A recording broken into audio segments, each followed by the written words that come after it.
In today's episode of the Wild Party podcast, I'm thrilled to introduce you to a true disruptor and eco-activist, Susie Hewson, the founder of Natracare, the world's first brand of organic and plastic-free period products. Back in 1989, long before sustainability was trending, Susie launched a bold campaign to take on toxic chemicals, plastic waste, and greenwashing in the menstrual care industry. In our conversation, Susie shares the moment that sparked her mission, the battles she's fought against corporate giants, and how she turned her environmental activism into a global brand sold in over 80 countries. We talk about the evolution of her product line, her commitment to kindness and sustainability, and the power of sticking to your values, no matter the pushback. This is a story of resilience, innovation, and real change. Let's get the party started. Welcome to the Wild Party podcast, where we celebrate the visionaries behind vegan, ethical, and sustainable business. In each episode, we'll dive deep into their journeys, uncovering the why behind their mission-driven business. I'm your host, Stephanie Lahart. Tune in with me for passionate discussions about overcoming challenges, innovative marketing strategies, and the power of using business as a force for good. So whether you're an entrepreneur seeking guidance or a conscious consumer wanting to support impactful brands, join us as we explore the stories behind the businesses that are changing the world for the better. Let's get the party started. And today I am excited and inspired to welcome to the show Susie Hewson, the founder of Natracare. Now, Susie is a true disruptor, activist, and creator. She disrupted a billion-dollar industry by starting Natracare and introduced the world's first organic tampon in 1989. So, welcome to the show, Susie. Thanks, Stephanie. Lovely to be here. Yeah, it is so great to meet women like you, especially. First of all, we are recording this during April, so happy Earth Month to you and everyone listening. I wish we did celebrate the Earth for more than a month every year, but I'll take it for what we can get at this point. But I also wanted to just, bring to light, female founders like you that really started a business back at a time where, the support for female founders was not there, because you had quite a story from the beginning of trying to get this business started. So why don't you tell us a little bit in your own words, like where you came from? Because I did hear that you actually had a career in graphic design and you turned around and said, no, I'm going to save the world. I was probably saving the world. I thought I was saving the world before I was a graphic designer, but I always wanted to go to art school. I just loved everything about, not just about drawing, but about problem solving. I liked solving problems. So yes, I did my my foundation year, and then I did my degree, so I did 4 years. And if you think about before the internet, I mean, I was learning skills on a drawing board, in the print room, spooling my film in the photographic dark room, using 5x4 studio cameras, typesetting on an IBM golf ball machine. So what that tells me, or maybe leads me to think that I had all those skills of coping without high tech. Solving a problem when you don't have high tech kind of sets you on the footpath of trying to find your way around communication issues. So yes, a graphic designer, and I worked in London. I've worked for state industries and private design companies, and I worked freelance for a while.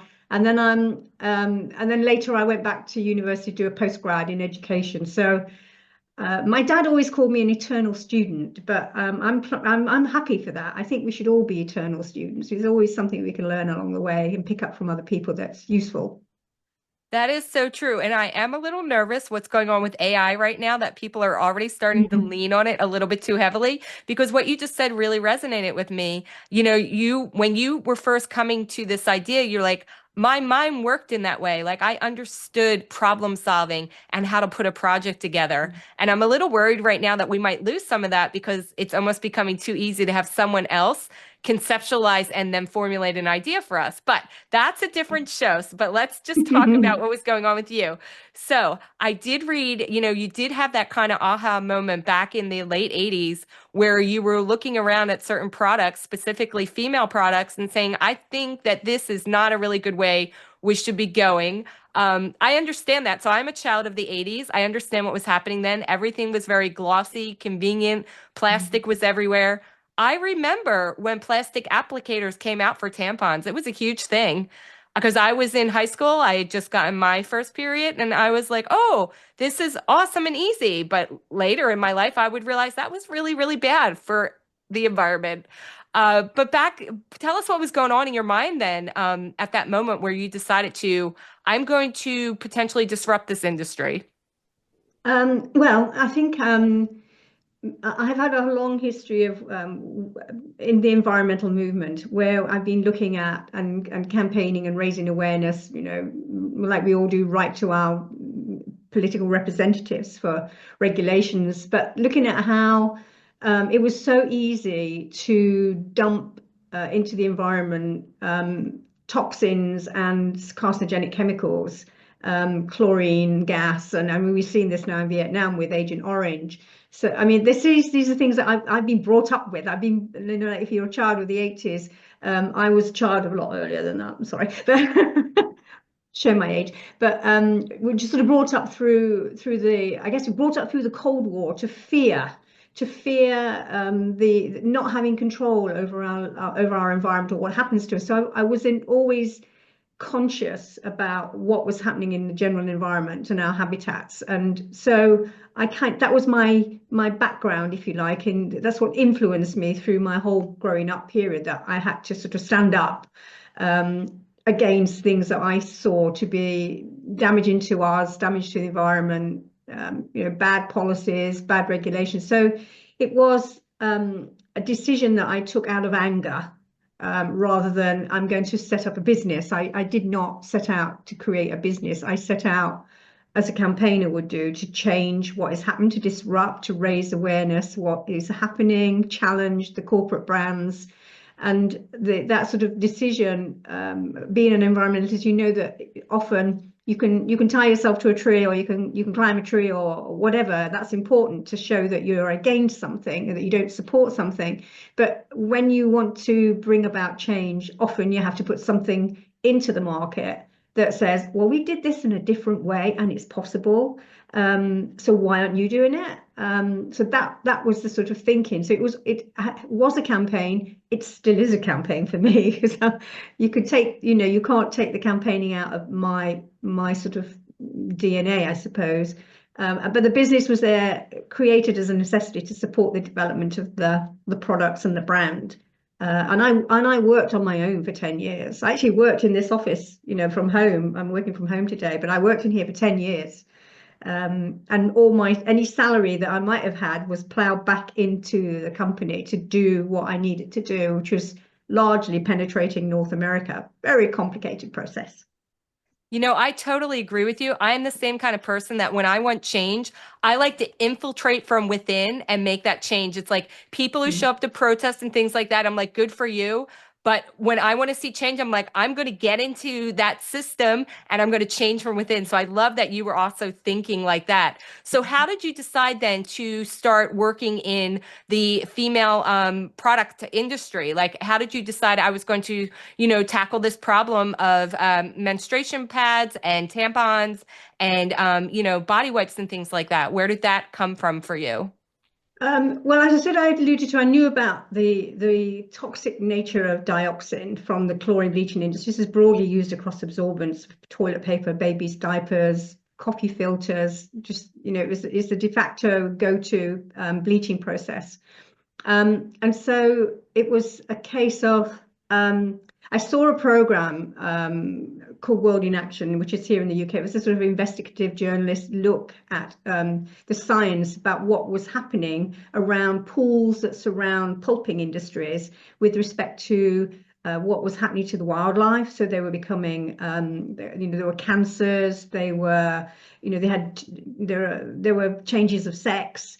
And it's not difficult to see that what's happening in the greater wilderness is going to be happening to humans too. So it was from that kind of, as I alluded to earlier, that when you change your habitat, everyone's impacted. So it was a case of, what do I choose? I could have chosen coffee filters, but because as a woman, and I had no choice of what I could use, and I also, like many women, at certain points you have issues with your menstrual life that raise awareness about, well, maybe these products are impacting my well-being. I'm using them every month. For me, it was 10 days every month, so. It was that, and the impact on so many women. I mean, it was half the world of women, and most of us bleed at some point in that time. So it seemed the biggest and greatest impact for women's health and for environment. And then there were other things that came along down the road with because toxic shock syndrome was also, a major player at this time. Well, it still is today. It's just that it's reported more regularly now. The incidence is the same, but it was an anathema to people as to why women are, having these effects during just using a tampon. So there were things that happened in the 90s with my tampons being part of independent research into the effect of fiber types in the incidence of toxic shock syndrome, and this was peer reviewed, and my tampons were the only ones that were not able to generate toxins on. So there was research way back as well with other earlier research on the sort of what makes sense to most people. If you know what cotton is, it's a benign, natural product. It's not synthetic. So these things affected the route I was going. So not just on the environmental side, but also on women's health, and challenging the status quo with the attitude and response from corporates to toxic shock syndrome in the population. Yes, speaking of that, so okay, like I said, I'm also a child of the 80s, so I do remember hearing so much about toxic shock syndrome when I was in high school, and of course, not really understanding it. But now knowing that it's a rare but potentially life-threatening condition that is caused by the release of toxins from bacteria into the bloodstream. And this can happen if your tampon is not changed regularly, or maybe you don't have the most hygienic situation. Of course, at that age, you're just hearing like, oh, toxic shock syndrome, I could die. What does that really mean? And in fact, I remember being freaked out for most of my life about using tampons. In fact, I was always more of a pads girl because I was always just had that in my mind of like, oh, you could die from a tampon, but not understanding really why. So, with that said, I think there's a lot of things that we hear out there, but we're not really super educated on like how that happens or why. And we just, like you said, accept the status quo. And specifically when we're using feminine products like that, and we're taught, oh, white means clean. So everything Mm. is bleached within an inch of its life. And we put that on very sensitive parts of our body. So that's like horrifying when you really think about it. And I'm glad that we're having now these cultural conversations where, first of all, it's more acceptable for us to sit here on a podcast and talk about, our menstruation products.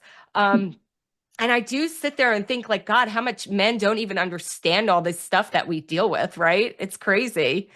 So Yeah. when you then decided, I'm going to start creating this product or looking into how do I create a better product? We already mentioned you had to go to the library to really start researching stuff. So once you had started putting information together, I know that I had read that you had put together a business plan and then you started going to banks to trying to get funding and things like that. So take us on that Yeah. journey of how then you started to really decide, I'm going to create this product and launch this business. Because again, before the internet, you were out there huffing it on the street yourself. Absolutely. I mean, that there's all sorts of issues across the time period of being a woman with a plan, and not being a man with a plan. So I wrote a business plan, as is my wand, a very good business plan, and I hoiked it around 5 different banks. Um, I didn't, I mean, and like a lot of startup brands that come in the last few years, they come with investors because we've created a category that's an attractive category to come into. So This was an unknown, and actually, four of the five banks never even opened my envelope. And the only bank that did open my envelope was the bank that I'd actually been, was my student account since I was a student. And this was in an area where it was mostly farmers. So for the bank manager, I mean, there were bank managers in those days. It was quite unusual for him to say, "Okay, we're going to give you an overdraft facility," and that's what I started with. I started with an overdraft facility of what is about, I know today, equivalent of about $115,000, and I never went over the overdraft facility. I'm very good at budgeting. I worked within the confines of that because I needed to do the design work. I needed to so there's R&D in there. I had to have the products made. I had to import them, export them. I had to do all the FDA registrations. I had to do, there was so much stuff to do. People think, there's a lot of stuff around, when you decide to put a medical device into North America, whether it's to Canada or USA or Australia, there is a process to go through, and I had to learn that myself. I had to go up the learning curve pretty quickly. So the sort of aids for women at that time were limited. There was this understanding. I mean, the number of times that people ask me, "Who's secretary of you?" I mean, I've got nothing against secretaries. They're the most wonderful people who support some of the dumbest people in the world. But it was this case that you couldn't possibly be a businesswoman, because why? Because it wasn't something that was common, normal at that time. Maybe it wasn't seen as yeah, I think social norms were just on the cusp. And there were all those, those women wearing the big shoulder pads, but it meant nothing when you came to presenting yourself as, someone who needs to begin a business based on your own legs. So yes, it was, down to the foresight of one bank manager at my old bank, and we're still with the same bank even now, amazingly enough. But there were steps along the way where I had to change the sort of perception of, the male fraternity around me. So it's not just down to, it's another challenge really, is how do you bring people on board. And to be honest, when we eventually got our website up in 1995 or six or something, it was like we were the first menstrual product on with a website by 2 years. So I'm thinking, well, I don't know what the others were doing, but I was communicating with mostly men who were the only people at the other end of the World Wide Web who with access to computers and the internet. So they were sort of helping me spread the word to their partners, daughters, whatever. It was a sort of a level playing field at that point for me to have my voice heard, on the grounds that I had real knowledge and a real agenda, rather than just being, a woman trying to set up some fancy business somewhere. I was leading a campaign, so it got traction. So yes, it was tough, but I had to work my way around. I didn't sit in the corner thinking, "Oh, ba ba boom boom, I'm a woman." I had to sort of get on with it and bring them round to me, and hopefully I've been able to do that over these years. Yeah, that's such a great story because you're right. First of all, you must have had such a very strong interior guide within you that you were really able to push through those moments of questioning yourself and having other people, discount you and not even believe in the vision enough to even like not even give you a call back or anything. Because you're right, we were all walking around in the 80s with our big shoulder pads, acting like by putting on a suit jacket, suddenly people were going to take us seriously. Of course, that was not the case. And what you just said about the website in the 90s, funny fact, I actually was designing websites in 1995. That was one of my first career paths. And at that point in my career, much like you just said, it was so male dominated. I started using a family nickname that I had that was very gender neutral. So when people met me online, they assumed I was a man. And I did that intentionally just because exactly what you said. Everyone I was meeting in 1995 online was a man, and they were Mhm. expecting a programmer, a designer of these websites. They were seeing to be a man. So I'm like, well, fine, I will play that game. But yeah, moving forward. Okay, so Yeah, just to enough prove them about me wrong. and my internet design game. But okay, so I just want to get back to when you were creating this product because you had this idea of what you wanted to do, but then to figure out what the actual materials you were going to use Mm. and how to get them and source them, and then make sure that they were made in the way that was going to be within your mission and values. How did that journey come about? Because again, when we're in a time now, people don't understand how different the world was. Or not that they don't understand, but people forget how different the world was 25 years ago when information was not at our fingertips like this. We can just Google now, suppliers for this or that. But back then, you're like, how do I make that connection? It was such a longer game. It was so much more footwork. And for you, Susie, being a woman alone, and you're in the UK, right? Hmm. Okay. So you're in the UK, kind of a different culture over there, but still, like, how did you then make that leap to I know what materials to use or how do I get these materials made? Because again, no internet. Yeah, well, I guess, I mean, I was, when I alluded to, I always wanted to go to art college. Originally, I wanted to be a fashion designer because I had an aunt, my paternal aunt, who she used to go to couture shows and she would redraw fashion for high street brands. So she was kind of my, my mentor, if you like, and I was going to be a fashion designer. It's the time, in the UK of the sort of swinging 60s. So I was an impressionable 11-year-old, I suppose. So when I went to do my foundation, and I also did it, up to, I studied textiles up to pre-university. So I know everything there is to know about textiles, synthetics and naturals. I know how to analyze them, what the construction of them are, whether they're long chain polymers from plastics. So I had that knowledge because it was just, a thing from studying textiles. So, but I also relied on, at the time with the organic movement, it was predominant. We were ahead of the game, if you like, because the sort of organic movement was essentially just food. But there was, the cotton growing, cotton's grown all over the world, and the organic cotton growing kind of took off in the 90s. So there were more markets for cotton, and there were standards that were being developed. There always was an organic standard for growing organic cotton. There was no processing standard. So and I've over the year, well, since 2000, even before that, when I was working with some groups in America on defining standards for fibers. Over the years, since the inception of the global organic textile standards, I've actually written components of the standard to protect the category. So so textiles was my thing. So sourcing them was a different skill, but I already had the basis of what I didn't want. I also know how to elicit validation. I mean, there's been all sorts of incidences where people have presented with validation or perceived validation that is not worth the coat you hang it, the coat you hang it. Well, that's not very good alliteration. I don't know what, but the coat you hang your hook on, or hook you hang your coat on.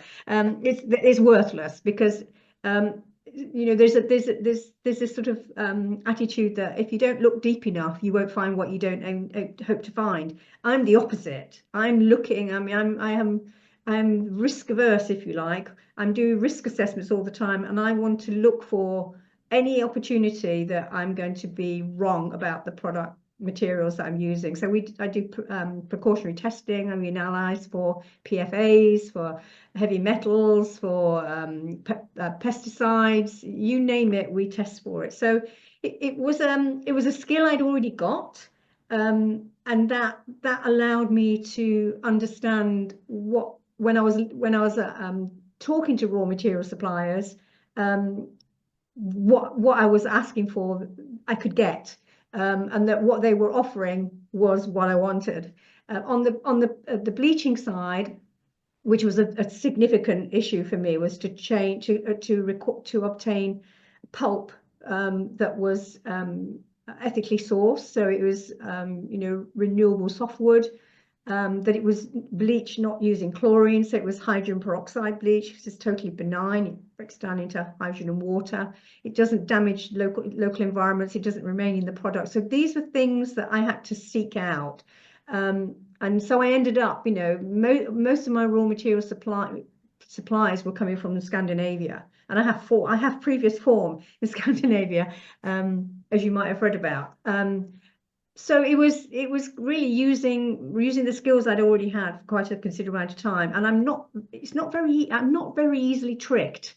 I've never stopped asking why and show me the evidence. So it was a key point in making sure that the agenda, I've written an environmental and ethical policy before I started, that all the materials would be made from certified organic materials, would be made from sustainable materials that aren't bleached with chlorine, that don't involve petrochemical plastics, that don't use superabsorbents, which are nanoparticles. So I'd already written the recipe for what these were going to be before I even went to source materials. And that's never changed. That's always been our policy, and we've kind of rejected things over time, or I've rejected things over time. I said the royal we, based on knowledge. So, as an example, plastic applicators, as you said, our applicators are cardboard, because then they're disposable. So there were things to look at that were became evident to me with online or ongoing testing for raw materials. So yeah, I sometimes I look back and I think, well, how did I do that? Well, I just did it. I just got on with it and did it and pulled on my experience and knowledge. Okay, now that you mentioned your interest in fashion designer, it totally makes sense to me because yes, you understood textiles and how that worked. Funny connection again. I also had an interest in fashion designing when I was in high school. So I was looking at that path, and honestly, the chemistry component for me was the most terrifying. And one of the reasons why I didn't move forward with it, because people don't understand. They think of fashion designing, it's just pretty pictures and pretty dresses, but it is not. It is like you said, it is chemistry, it is supply chain, it is understanding materials, it is understanding how things are created, grown, sourced, and made in the world. So now it makes so much more sense to me, Susie, how you did, take this journey along because you understood already where that came from. And again, going back to like you didn't just try to create a product, you actually built an entire mission first and then found a product that would fulfill that because Yeah. you had real change coming in the world, which I really, really admire and support because not only are your products plastic free, chlorine free, good for sensitive skin, made from natural materials, but also vegan and vegan friendly, which very close to my heart. I did see you were a member of PETA as well. And I've been a member of PETA since, again, the 80s. So when I see, businesses that are really taking that into account too, like not just the environment, that also means animals. I think that's really inspiring as well. So, as you were then moving along within, this process and creating, these different products, did you start out thinking like product line, like I'm going to do a full product line, or did you just start with one product and build from there? I looked at the issues as what is the problem, what needs solving, and of course it was pads because of the bleaching of the pulp, and then literally maybe 6 or 7 months after, maybe a year after 89, I then, because of toxic shock syndrome, I now really need to look at this issue of toxic shock syndrome because I'd looked at some research that was done by Bergdahl in the US. It's passed now, but I would actually ring up the institution, apart from the library, and ring up the institution and say, could I perhaps speak to these researchers who've done work on cotton fibers in tampons in the past? And you had those really awful systems where you had to, if you didn't know the extension or if you didn't know the name.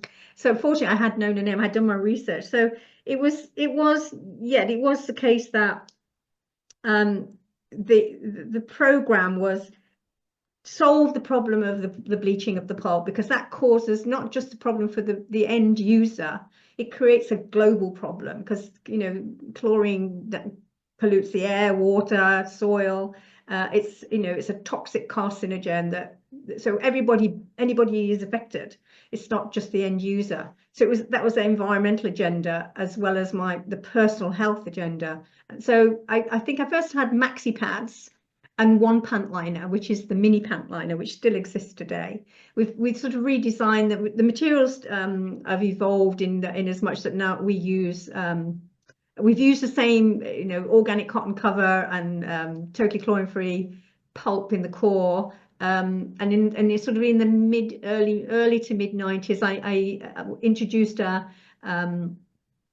plant-based, or as far as it was plant-based, film replacement, which actually was a bit like cellophane. You could it rustled when you walked. So this is not very good. So technology really wasn't, I mean, I was impatient for technology to catch up with what I wanted to solve. Unfortunately, because we had enough of a sort of a market, especially with being in North America, it helped our market. We are seen more or less as an exporting brand. That there was enough volume there for us to get tech to produce things how we wanted them quicker, or know that there was a market to go to. So there is lots of things still that I would like to do. That I see this. We've resolved the environmental problems, but there are some other things that I would like to address so that we can go forward with, looking at how we can make products with a natural base superabsorbent, so we can do more with the incontinence products. But at the moment, that's impossible because those superabsorbents are petrochemicals. So it's solving the problem that was facing me at the time, and then extending the lines as, I guess, feedback from people, or just looking at what the trends are, and not necessarily trend, but adding a pad with wings. Maybe all remember the Always campaigns of the 80s, or whenever it was, 90s I think it was, where the pads with wings. And I tried every product that was on the market to see how I reacted using it. And I've been back to the doctor a few times having used those products, but at least I had an understanding of users' experience. So it was important then for us to offer a solution to that design change that consumers were moving towards, but giving them the option of having the organic and natural materials and not having plastic next to the skin. So it's an evolving thing, really. And there are other things that we've, addressing the flushing issue with tissues and wipes. That there was that was another campaign. But it is, finding what the problem is and looking how I can resolve that within the confines of what my expertise is. Yeah, so even though, again, the business started in 1989, you're still innovating. You're still looking for ways to improve your products and add to the product line, depending on what the market needs. And that's really great, because in order for your brand, to have like market sustainability, you do have to keep up with what the consumer is actually looking for. So I'm glad you brought up the flushable wipes. And here's why. I just did a show with a gentleman that created a little product called the Unwipe, which he is saying is going to revolutionize the whole wipeable industry, because what it does is allows you to use toilet paper instead of a wipe, by using this little device where you take the toilet paper, you press it in there, it gets compressed, it's a little bit moist, and you use it essentially instead of a wipe. So I was very excited about that. And then when I saw, oh, you have flushable wipes on your website, I was like, oh, are they really flushable? So I want to ask you, Susie, tell us about these flushable wipes, because I'm a big convert for not using wipes at all at this point. Well, let's not call them wipes, because they're tissues, they're moist tissues. So a bit like what your chap's doing with putting toilet paper into some contraption. So I worked on a campaign, as you might imagine, on the sort of blockages in sewage systems, and things that happen in people's homes when sewage outlets are blocked. It backs up into your house. So we have all these issues with fatbergs because of the amount of products being flushed down the toilet, wipes and sanitary products and etc. and etc. I went to a water reclamation place, and I could actually see products. I could tell what the brand was by what was coming out on these spirals that takes whole products out of the reprocessing. And then I went to Water UK, and also I talked with an organisation which is sort of similar, water and sewage engineers in Australia, New Zealand, and so I knew there was a problem with people sticking things down the toilet. And there's this general perception is that corporates will say, well, blame the consumer because they put in the stuff down the toilet. We didn't tell them to put stuff down the toilet. But if you're handling things around a toilet, your expectation is that you're going to put it down the toilet. They're not going to walk over to some, a bin. And if you're in a house share with people, so I knew this was a serious problem, and we could see this, and we know that, like for Thames Water in London, it was costing them over £5 million a year to clean out the systems. So that was my campaign, and so what I did is I took paper. I took a totally chlorine-free paper substrate. And it has to be, and then Cosmos Naturals infusion. So what you put on the stuff is just as important. And then I submitted it for testing. There was a test facility in the UK that was it's basically a whole sewage network, and they had a program called Find to Flush. It's called a whiz, which is really appropriate. But you could, through these processes, you had to be plastic free, you had to pass through the system without blocking over a period of time, and there's sieves and all sorts of things involved. Anyway, we passed. But when this standard was raised, when this whiz was raised, the industry said, this standard is far too difficult for for products to pass, and any product that did pass, consumers would not value it because it would not work. So we proved them wrong in both cases. And that, in a way, we had a huge PR campaign, and it focused on this, and retailers said, unless you've got this Find to Flush, we won't stock you. So it's pressure from a standard and a response from retailers to make sure that consumers had access to products that were truly flushable. And in the last year or so, there's been a draft that's been put together by water companies and experts, if you like, you want to call them experts. I've got a copy of it here, the international standard for claims of flushability, and the WIS that we are certified to is one of those standards, and there's another one, IWSFG, which is a sort of North American standard, but they're basically based more or less similar, but they're the two standards that are acknowledged as acceptable to make a flushable claim. And I saw that NRDC have got their sort of, in California, they've got their sort of bill pushed forward again on the flushable thing to make sure that brands that making claims of flushable are validated flushable. So it wasn't, I didn't actually set off to, I thought I'm going to solve this, and because it will force brands to change. They'd have to step into our shoes. Otherwise they look silly, because they've said nobody would be able to get this and then they wouldn't work anyway. So I think after we got the certification, we did all this press stuff and got it out in the market. I think about within a year, there are about 150 manufacturers who had submitted to this standard and passed it. So it does bring about change. I know it works, but my intention was, oh, well, we're just doing that just to make people change. But then we ended up with because COVID happened, and we ended up with a product that everyone was using. So yes, it was an attempt to solve a problem that was causing an environmental problem, to show up that another way, a better way is possible, and that these standards are important in validating, so that consumers can choose and have knowledge that they're making the right choice. They're not being sort of chastised for putting something in the toilet that shouldn't go in the toilet. And to be fair, there are some terrible things that people put down the toilet.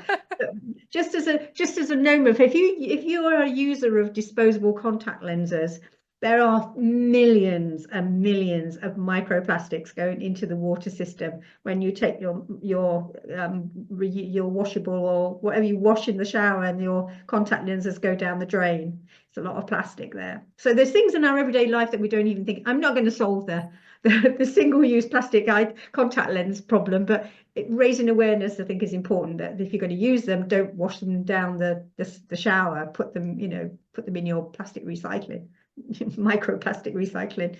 So yeah, solving a problem is my objective. As I alluded to before, that's my modus operandi, I suppose.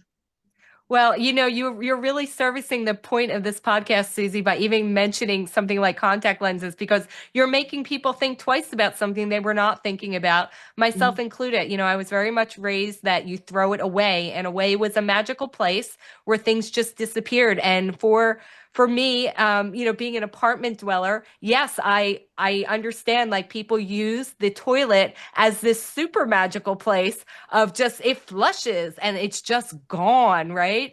But we don't really know what that means. And you're right, we're now starting to see the ramifications where some of this convenience products like wipes have really put us. And the proliferation of wipes on the marketplace, like you said, throughout COVID, more and more brands were like, oh, flushable wipe. And then you would see some that were next to all the wipes are in one aisle, and some of them say flushable and others say do not flush. And then you're sitting there, like you said, as a consumer, now you're like, oh, is this really, is it not? I have so many other things that are on my mind. Like, at what point do I really need to read every single package? And you're right, it's too much, I think, pressure on the consumer then to always read and know exactly what the product differentiation is, when really none of them should be flushed if they're of this, certain development product or whatever material, which you and my other guests are now solving. So thank you for that. And the next thing we need to do is get all of these various, we'll just call them antibacterial wipes that are now on the market because of COVID, that are people use to wipe down everything from Mm. countertops to floors or whatever. I see a ton of those in my gym. We need to get those out of the marketplace because they are truly a nightmare. Yeah. But we'll tackle this one product at a time, starting with what you've done, which I totally, love, again, because you've done it so thoughtfully from the beginning.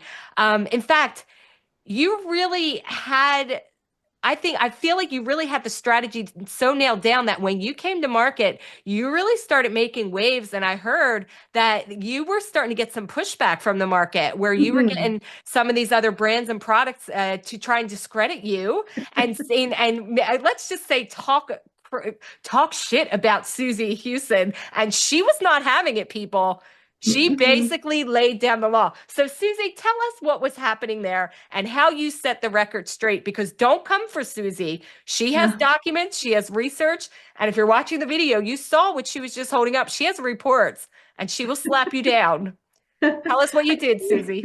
Yeah, the Americans are risk averse. There is this. Yeah, I mean, when you start to prod, because that started off as an SME, a small medium sized company. I'm just I'm over here and I'm just saying this, and it relied on press releases or other action groups to sort of speak out for me. Yes, as soon as my head was raised above the parapet, and I was talking stuff that raised issues with the industry. Yes, it's been a lifetime harassment, I could say. That and that objective of harassment is like in all industries. I mean, we've seen it in the Tobacco Research Council, we've seen it with sugar, all these pushbacks from when you know that if you're getting pushback, you're doing something right. But I knew I was doing something right, but I just had to take it on the chin, really. I mean, especially when you're being threatened by, a US lawyer for, whatever reason, and the whole intention was to harass, to try and shut me down, stop me talking about it. But I had an agenda that was greater than me. To fulfill. So, and my background is, I was born into, just a normal working class family, and was lucky, to have access to free education at the time when education was education. And we were, encouraged and given freedom to learn, which for me was a way of progressing socially. I was able to become. I went to uni. I was the first of my generation to go to university. So I understood what it's like to be looked down on and considered to be, your view is not important. You're not important. You're from this sort of, this housing development or whatever on the outskirts of a city, and you're just, you're not of value. But what I understood is that everybody is of value, and we all have something to give. And I think if I sort of throw back to the first time that I ever thought I had a mission, I must have been quite young, because I remember seeing black and white TV. So it must have been in the very early 60s. It was a program, it was a wildlife program, and it was, the classic things that you would see in Africa, where, a lion or a tiger is stalking, a creature. And my instinct of being an empathetic person was, why don't they save it? Why don't the film crew step in and save it? They know it's going to be, and my dad would say, well, because it's nature. And I thought, well, that's not right, because they're right on the scene. This is for TV. It's not, is it just a TV thing? So this empathetic thing has sort of been part of me all my life. So the fact that I've been, tossed and turned with lawyers threatening, sending threatening letters or whatever, is just par for course for me. It's like, it's difficult to deal with. It's stressful. I mean, I remember one particular time was during COVID. I'd had breast cancer. I'd just finished my radiotherapy. I had a whole load of work to do in Korea for registration, and then I got a letter from a big corporation, laying down the law of what is and isn't, and it was just a case of, when I looked at it, I thought, well, this is all in one go, but we'll deal with it in bits and pieces, and the whole intention was just to create work, for me. So it was a process, but everything that I have is validated. So I've said that I'd never say anything I couldn't defend in court. I'm sure there's always a way, but I stand by the fact that everything I do and everything I say is based on facts, on validation, and on the need to bring about change for people, and change for the environment. And I'm actually quite happy to know that actually 98% of the population are empathetic. Unless you're a psychopath or a narcissist or a sociopath, you're probably the 2%. But equally within Gen Z or Gen Z, they're more and more empathetic. They are seeing the world around them, and that it was down to me to make this change. I wasn't, nobody said you've got to do it, but it was kind of my responsibility to bring about this change. And Gen Z equally now see it's becoming their empathetic agenda to make sure that the choices they make and the things that they do are about protecting their environment, about protecting wildlife, about looking after the climate and their well-being. So I think I've been moving in the right direction. It just took a long time. Well, I stand by what I said before. Don't come for Susie, because she will come backed up with data, research, and all of the truth facts behind her. And what you were saying about empathy, I sure hope that is true. I feel like we're at a time where we maybe need to develop a lot more empathy, especially in our country here in the US. It's been a little bit crazy. We won't get too much of that in now, but was looking through your Instagram, and you have such a great, beautiful following there. True believers, people that are really supportive, forwarding the message, sharing with their friends. It's been so great to interact over there with your followers, because they're just so positive and wonderful. And I saw that you had just started a new campaign called the Be Kind campaign. So tell us a little bit about that.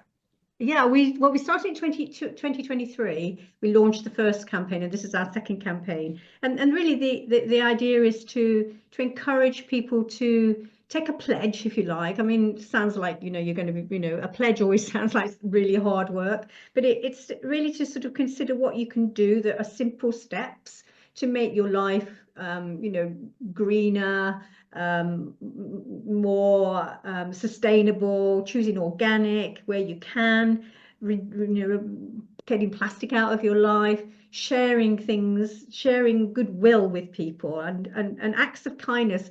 Thankfully, it's another thing that Gen Z and all the other generations that follow, what they say, what comes up the most is they feel they want to be kind, and I think that's a human trait. We generally want to be kind to each other. Sometimes we just forget how to do it. So the project Be Kind is a way of engage in our community, to sign up with a pledge, take a 30-day, let's try doing something different for 30 days. And then, spread that around your friends, because it also, when you do kind things, it makes you feel, when, you're in many ways, you're the benefit of that well-being, of the gift of well-being when you have an act of kindness. So we had, I think there was on the website, there's you could sign up for the pledge, and I think that we had all sorts of influencers who had the boxes that had, we got other companies that were organic and sustainable to put us in. Let's spread this message of how we can change the things that we use and every day. But really, it's just saying it's a human trait to be kind. We find kindness at the bottom of it all, the easiest thing to accomplish. So we just wanted to sort of put that in a formal way to say we're being kind. I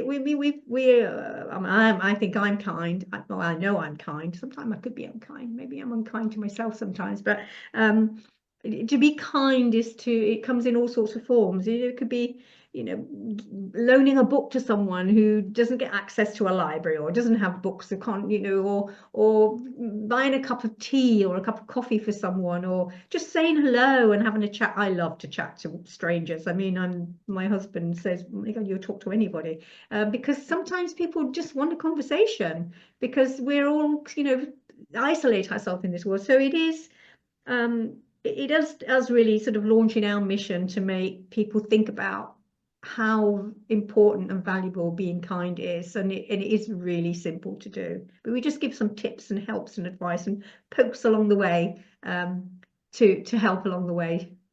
Well, I love that environmental benefit as well as you. I really love that idea too of having a conversation without an agenda. That's such a beautiful thought. And random acts of kindness, I know it was a bumper sticker at one point, but we really do need more of those. So since you mentioned the website, tell our audience where they can find Natracare online, because I'm sure they want to read more about you and your journey. And of course, check out your products, because beautifully designed, both exterior and interior. Yeah. Well, the MERS, we call them the MERS, the MER people on our packaging. It's almost based on the sort of the Mycenaean kind of artwork that you see in Crete, strangely enough, although we didn't set out in that way. Yes, so we're available on our website is natracare.com. You can go there to the website, and you can take the pledge from the website there. There's take the Be Kind pledge. There's also links to where you can buy Natracare. So we're available across North America in natural product stores, in natural grocery, Whole Foods, anyone you can think about, we're in there. But we also have an online, you can buy online direct from us, shop at Natracare. It's all on natracare.com. And you can go and find us on Instagram and all your favorite social media platforms. Well, I love that you are available in local stores. And I was on your website, and your store locator is so good. I found many, many stores around me that I could go and check out your products, which I was really excited about, because I made a pledge to myself to start shopping more locally instead of always doing the order online and shipping thing. So I love that I could go and actually, check out your products in person, which I will be doing. And I just want to say, Susie, it has been so great to talk to you. I've learned so much. This has been such a great, uplifting conversation. And I can't wait to see, what happens next with Natracare, and just with how you're going to be changing the world, because you are a true innovator, disruptive creator. And we definitely need more people like you out there that are just problem solving in a really beautiful, organic way. So thank you for being on the show. I know our audiences love listening to you. Thank you. Thank you for inviting me along to give me a platform. Thanks for listening to the Wild Party Podcast. If you're an entrepreneur or professional who would like to be on this podcast, please visit boomtownmarketing.com and click on podcast. We believe that every business has the potential to change the world for good, and we want to support our community to help make the world more ethical, compassionate, and sustainable for all future generations to come. And if you're looking to build your business, no matter what level you're at now, request your free marketing consultation at boomtownmarketing.com and click Get Started.